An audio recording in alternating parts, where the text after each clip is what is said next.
వసూలు చేస్తున్నారా? అయితే మీకు బ్యాడ్ న్యూస్. ఇకపై బలవంతంగా అప్పు వసూలు చేసినా లేదంటే రుణగ్రహీతల ఆస్తులు స్వాధీనం చేసుకున్న 5 ఏళ్ల జైలు శిక్ష పడుతుంది. అంతేకాదు 5 లక్షల జరిమానా కూడా విధిస్తారు. ఇందుకు సంబంధించిన బిల్లుకు తాజాగా తమిళనాడు గవర్నర్ ఆర్ఎన్ రవి ఆమోదం తెలిపారు. సాధారణంగా అనేక మంది అప్పులు చేస్తుంటారు. అప్పు ఇచ్చిన వాళ్ళు వడ్డీలు వసూలు చేస్తుంటారు. కానీ కొంతమంది మాత్రం వడ్డీ చక్రవడ్డీ వేస్తూ బాధితులకు చుక్కలు చూపిస్తుంటారు. వాళ్ళ ఇళ్లను స్థలాలను స్వాధీనం చేసుకునే వాళ్ళు కూడా ఉన్నారు. ఇకపై ఇలాంటి వారికి చెక్ పెట్టింది తమిళనాడు ప్రభుత్వం. రుణాల రికవరీ పేరుతో జరుగుతున్న బలవంతపు చర్యలకు అడ్డుకట్ట వేసేందుకు ఉద్దేశించిన కీలక బిల్లును తమిళనాడు ప్రభుత్వం రూపొందించింది. దీనికి రాష్ట్ర గవర్నర్ ఆర్ఎన్ రవి ఆమోద ముద్ర వేశారు.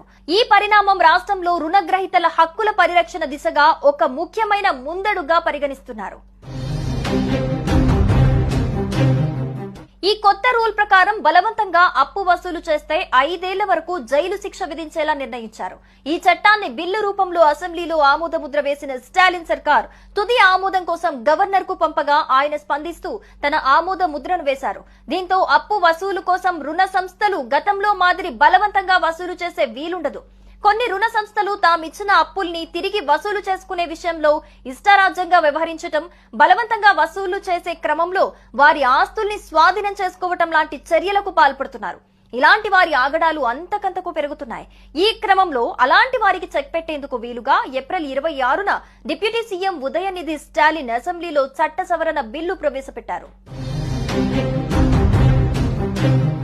బలవంతంగా అప్పు వసూలు చేసిన రుణగ్రహీతల ఆస్తులు స్వాధీనం చేసుకున్న 5 ఏళ్లు జైలు శిక్ష, 5 లక్షల జరిమానా విధించేలా బిల్లు రూపొందించారు. బలవంతంగా అప్పులు వసూలు చేసిన వారి వసూల కారణంగా ఆత్మహత్యలకు ప్రేరేపించేలా వ్యవహరించిన బెయిల్ రాని విధంగా జైలు శిక్ష విధించేలా బిల్లును తయారు చేశారు. దీనికి అసెంబ్లీ ఆమోదం లభించడం, తాజాగా గవర్నర్ ఆమోద ముద్ర వేయటంతో ఇది కాస్త చట్టంగా మారింది.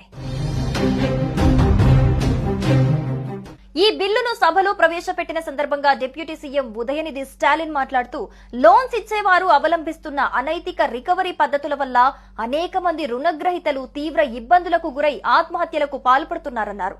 ఇది కుటుంబాలను చిన్నాభిన్నం చేయడంతో పాటు సామాజిక